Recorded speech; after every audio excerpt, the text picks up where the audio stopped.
from the studios of Hitzafrik Radio and TV. Stay tuned. Download the tuning app onto your mobile phone today and catch up on all the latest news from Hitzafrik Radio. Broadcasting live on modern Ghana and our website www.hitzafrikradio.org. Hitzafrik Radio News Hour live.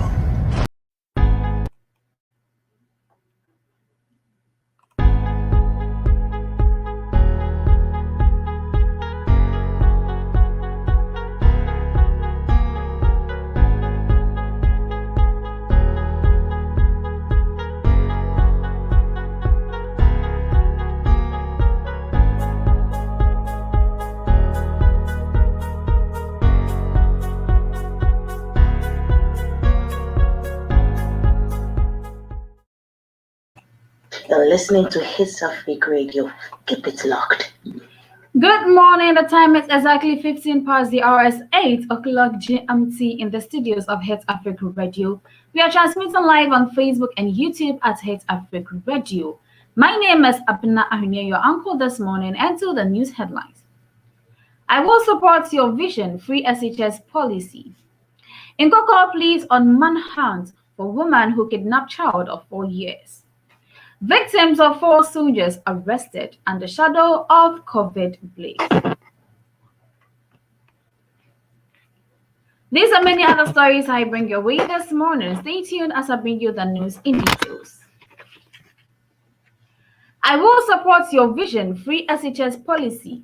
Nana Ampofo Datono II to Akufo-Addo. Omahini Kontuhini of Kokofu Asaman in the Ashanti region, Nana Ampofo Datohino II has pledged the promises to President of the Republic of His Excellency Nana Addo Dankwa Akufo-Addo to support his free senior high school policy. According to Nana Ampofo Datono II, most of the advanced countries build their countries through education and technology, which Ghana needs to such policy to build our country as well. It is not only education that makes a person a successful being, but there are numerous of persons who have succeeded and has break the chain of life through education. The current government aims to make sure that every child in the country gets a good educational background to help generate and mobilize well-educated persons in the country for future development, which I have joined the line of well-mobilized, well-education and developmental mind policy to help our children to get a good education for better future, he stated. He disclosed that every country development and progress depends on education and how the citizens' behaviors in the country. Dismantle and retrogression of some countries is lack of educational, developmental, and technological mindset of the children because they are our future generational leaders. I shall see to it that every child of Kokofu Asaman acquires superb education to help him or her a better person and will promote the well-being of their family, he added. Nana Ampofo Datono II made the statement during his royal installment at the Kokofu Asaman on Thursday, March 18, 2021. After wearing in as the newly chief of Kokofu Asaman in the Ashanti region at the Bosomtwe district, he stated that it is well imperative and convinced that chiefs and elders of Kokofu Asaman is ready to help the government and any other government to build a strong nation for our future generation without hesitation. If only it will bring development and will create jobs for the youth of my community. This is the only thing I need from my people to support me in all aspects of my endeavors to bring development and eradicate the lives of many in the community, especially the children. I'll be bringing well-educated people on board to share ideas and opinions on how we can get developed Asaman community. Every child of Asaman community must obey and attend school so that the vision of President Nana Addo Dankwa Akufo-Addo, free education will be a reality. Let all join hands and promote our culture, values, norms, and customs. He pleads with the elders and the children respectively. I will serve my people, community, Ashanti Kingdom owned by the Asantehene Otumfo Osei II, and the entire country as well, with my strength, mind, heart, and everything within me, to help bring development. He pledges to the president that he will support his policy and that will bring jobs and developmental projects into his community for the progress of the entire country. Nana Ampa-Dato II drew the curtains down by appreciating His Royal Majesty Asantehene Otumfo Osei II, Okojisuo Edu Jema I, elders and people of Kokofu Asaman, for accepting him to be their chief. In other stories, Nkoko pleads on manhunt for woman who kidnapped 4-year-old boy. Police in Nkoko in the eastern region are investigating a purported case of a kidnapping of a 4-year-old KG2 pupil of the Infradullah Islamic Basic School at Nkoko, Zongo.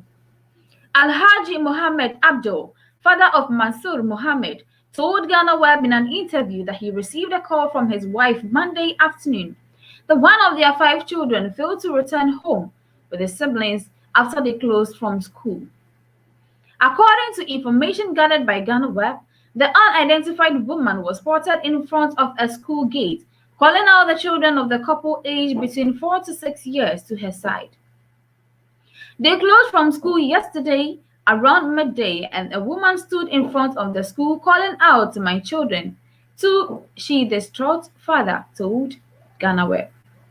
Puzzled by the actions of the woman, the attention of the headmaster of the school was drawn to the scene, where he approached her and inquired an explanation to her actions. She was said to have explained to the school head that she had been sent by the mother of the children, whom she named, to convince the headmaster to bring them home. The headmaster said he was in the school and noticed the actions of the woman, and he approached her and asked her where she knew the children, but she mentioned the name of the mother of the kidnapped boy who was having sent to her bring them home, said Alhaji Mohammed Abdul, who added that the headmaster subsequently left the scene. Satisfied with this explanation, the headmaster was said to have given her the permission to take them home after she left with them. The eldest of the 5 children told their parents that upon reaching a spot in their way home, which is only about 5 minutes walk from the school, the unidentified woman carried the 4-year-old in her arms and asked the rest of the children to go home, saying she was buying something nearby. But till now, neither the boy nor the woman could be found. The woman left with the children on the way, carried the youngest child, Mansour Mohammed, in her arms and told the rest of them to go home. In other stories, victims of fake soldiers arrested. The Impriaso Magistrate Court is prosecuting a 52-year-old security man for allegedly assaulting and causing an unlawful arrest of a 59-year-old man over a chieftaincy dispute. Kweku Ajiman, a security man who was said to have been parading a soldier. In a Daily Graphic report seen by Ghana Web, a police source confirming the incident said the suspect hails from Tiase in the Afram Plains, South District, but has been employed by a private security firm in Accra where he resides. Kweku Ajiman is alleged to have been terrorizing residents of the Afram Plains area anytime he visits, with claims that he is a soldier and has on occasions threatened to deal with anyone who dare cross his path.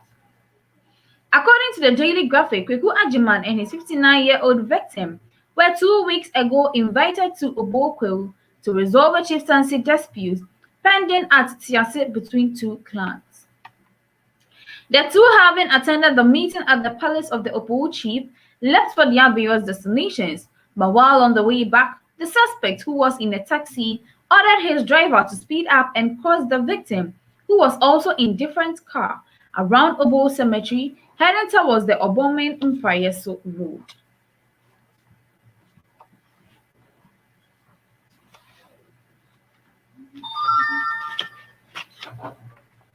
The suspect is said to have alighted from the taxi and threatened to deal with the victim if he failed to give up on the chieftaincy case, but his threats were ignored by the car and the car drove off.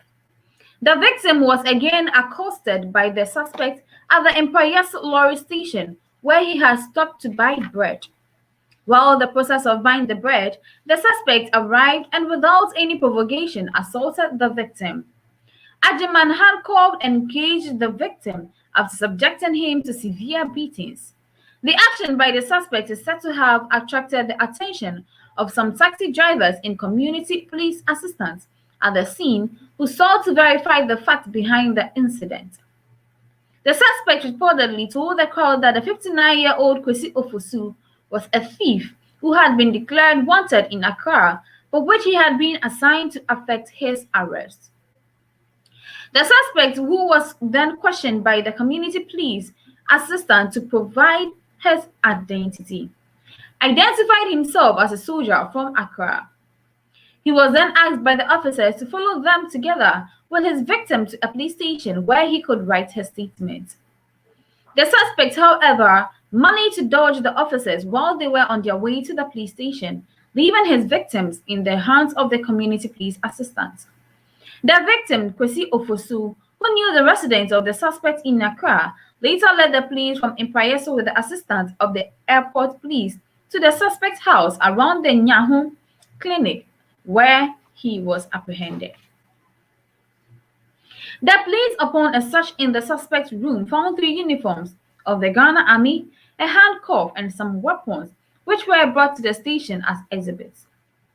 Kweku Ajiman was put behind bars for some days at the Mprayeso police cells before he was sent to the Mprayeso Magistrate Court, where he was later granted bail after pleadings by his counsel. He is expected to next appear before the court on April 20th, 2021. Moving on to other countries in Libya. The UK government has ruled out using frozen Libyan assets to compensate IRA victims injured by weapons and cement supplied by the North African country. It has also rejected calls to publish a report examining options to compensate victims, which was completed last year. The report's author, William Shawcross, has been summoned to appear before the NI Affairs Committee on Wednesday.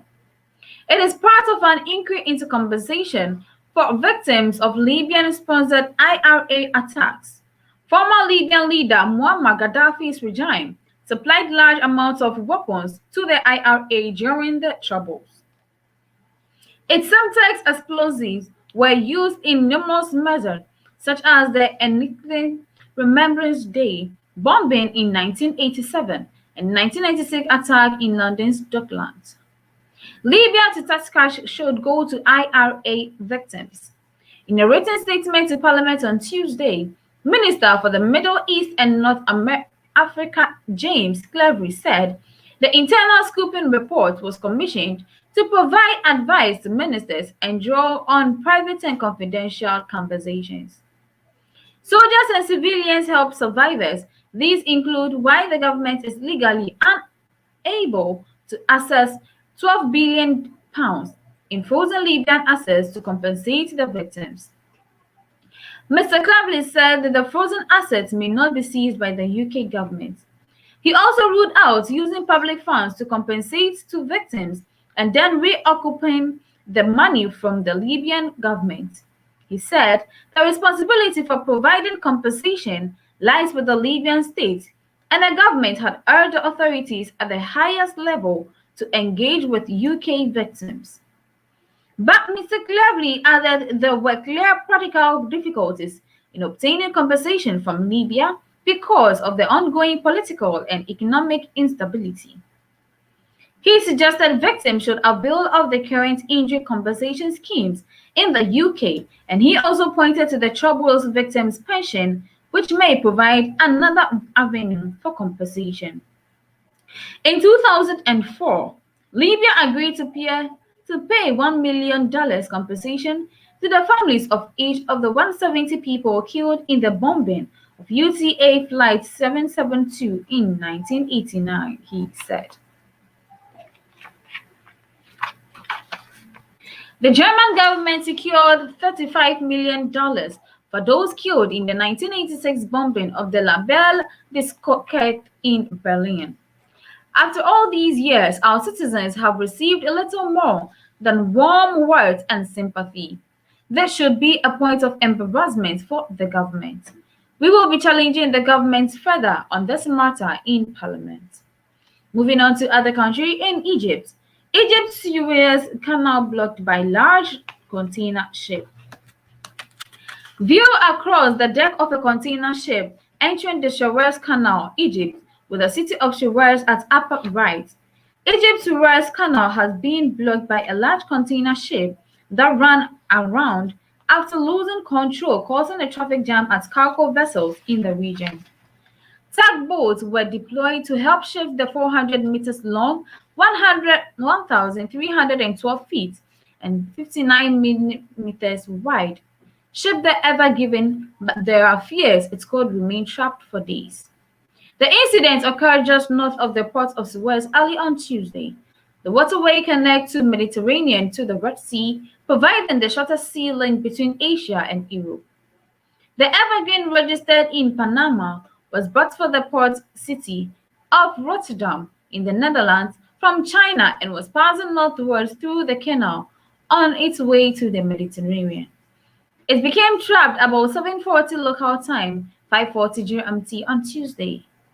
The ship, built in 2018 and operated by the Taiwanese transport company Evergreen Marine, ran around and began lodged sideways across the waterway, blocking the path of dozens of other vessels, which are now trapped in the lines in both directions. Evergreen Marine said the ship was suspected of being hit by a sudden strong wind, causing the hull to deviate, and accidentally hit the bottom and ran around, Reuters news agency reported. Dr. Sal Mercagoliano, a maritime historian based in the U.S. state of North Carolina, told the BBC that incidents such as this were rare but could have huge ramifications for global trade. This is the largest vessel ever to go around the Suez Canal, he said, adding that the ship got lodged in the embankment and would have lost power to its ability to steer. If they were unable to pull her free in a high tide, they were going to have start removing cargo.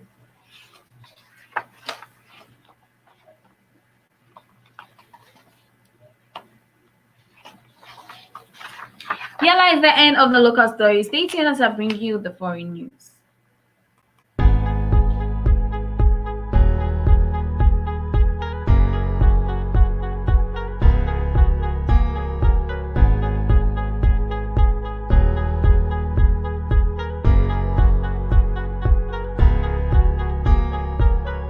It's locked.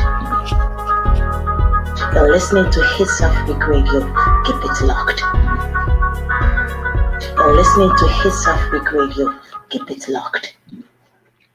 You're still tuned in to Hitzafrik Radio on the Modern Ghana app, www.modernghana.com, on the tuning app at Hitzafrik Radio. Now let's do some foreign stories. United States of America, gun control, not enough support to overcome division.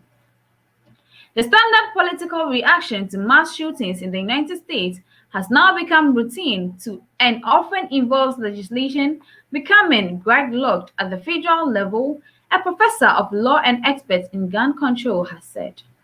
States often responded to predictable ways to mass shootings, Prof. Tim Lighton told BBC World News, with those favoring gun control generally passing their stricter restrictions and those favoring gun rights liberalizing these laws in the belief that more widely available firearms will prevent these events. I think it's unlikely we are likely to see a break in this sort of pattern, he said. 10 people, including a police officer, were killed by a gunman at the grocery market in the U.S. state of Colorado on Monday. This is the seventh mass killing in the U.S. this year and follows the killings of 8 people, including 6 Asian women and 3 spouse in Atlanta, Georgia last week. The U.S. Senate will be discussing gun safety on Tuesday. President Joe Biden recently called for tougher legislation to ensure there are background checks on anyone wishing to buy a firearm. In other stories, Maya Brown notches more revenue growth, 11% profits gain. Firm chairman Paul Thies said performance across the globe was very balanced, and its strategic plan calls for growth in major financial centers, including Hong Kong and London. Maya Brown's revenue inched up by 2%, while the firm saw a double-digit boost in profits per equity partner in 2020. The international firm had a balanced performance across the globe, and with across-the-board demand increases in both transactional and legislation practices. Firm chairman Paul Thies said in an interview, despite the firm closing its Bangkok office, Maya Brown increased revenue 2.2% to about $1.52 billion, while its profits per equity partner shot up roughly 11% past the $2 million mark. While net income increased 6.3% to $531.6 million, the firm had a 4% dip in the equity partner ranks under the American lawyers' methodology, and it increased the number of non-equity partners by almost 6% to 392. In other stories, never shadow of COVID, Blake stopped Canadian law firm brand index for 6th consecutive year. Canadian law firm clients indicated they value proactive, partner-driven outreach in which their firms provide a holistic approach to their businesses. For the 6th year in a row, Blake Castle and Graydon has topped the Thomson Reuters Canadian law firm brand index. This is the 7th time Blake has earned the top spot since the Canadian index, formerly published by Aquitas, was introduced in 2012. Aquitas was acquired by Thomson Reuters in 2019. Customized news by region, including UK, Asia, Europe, Latin America, Middle East, Africa, and North America. Cutting-edge research such as UK Top 100, China 45, and Asia 50. Get the inside track on the biggest breaking stories that delve deep into the issues behind the headlines, comprehensive coverage of the dynamic legal market from people moved to the major international jurisdictions. Global view, now legal tech, business of law, in-house and regulatory environments are intersecting worldwide. Joe J. Cohen is the Toronto-based correspondent for Law.com International. She writes about lawyers and legal issues in Canada. Her coverage includes the business of law, global and domestic law firms, in-house legal departments, and regulatory issues. She can be reached at the @alm.com. A weekly curated selection of all international contacts from around the globe across the business of law, in-house, regulatory, technology, and more, with expert insight from our senior editors. The firm said it decided to develop the program because there is a depart of the deceptive analytics in Canada. Toronto Litigation Boutique launches data analysis program for clients. Learn how to manage data subject access requests DSAR and the new challenges they pose through workflow optimization and automation. As remote work reshapes the legal sector, this white paper explores the growing importance of collaboration among legal teams and how this macro trend will shape the legal profession in the years to come. Here is the end of the foreign story. Stay tuned as I bring you the entertainment news.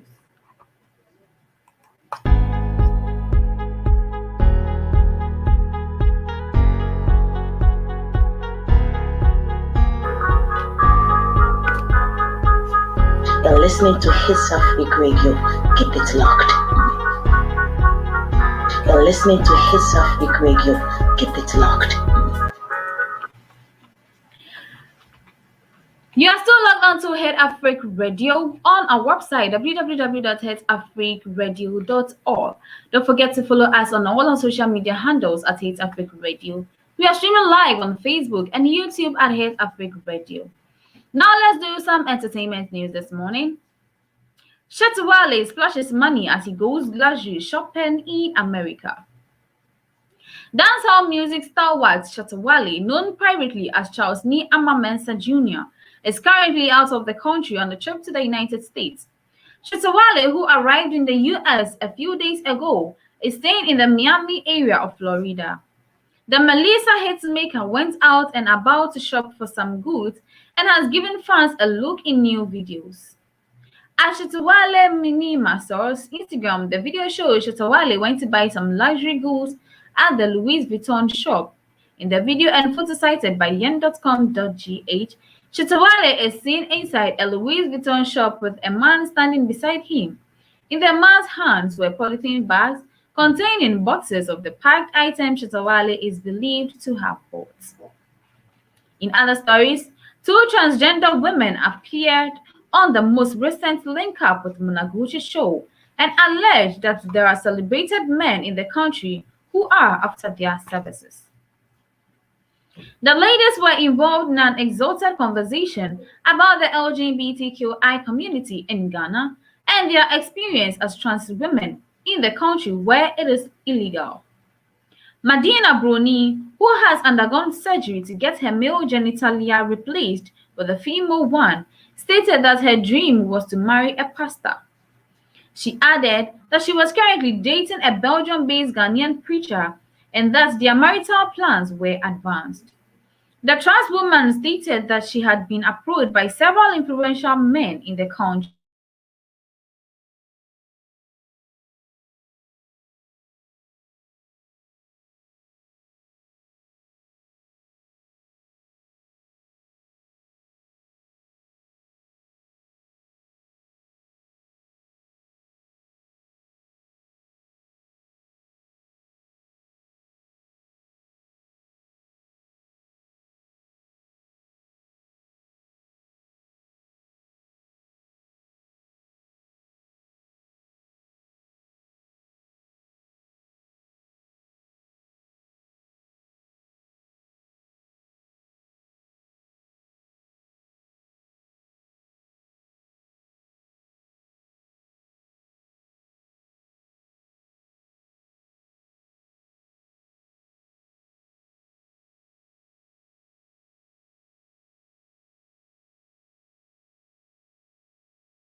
Kindly pardon our technical challenges. We had a few problems with the network. Thank you for staying tuned with us. Now to a recap of today's headlines. I will support your vision-free SHS policy. In Cocoa pleas on manhunt for woman who kidnapped child of 4 years. Victims of 4 soldiers arrested. And the shadow of COVID on Blaze. Thank you so much for your patience and your time. My name is Abena Ahwinie. Stay tuned for more news and entertainment. Have a blessed morning.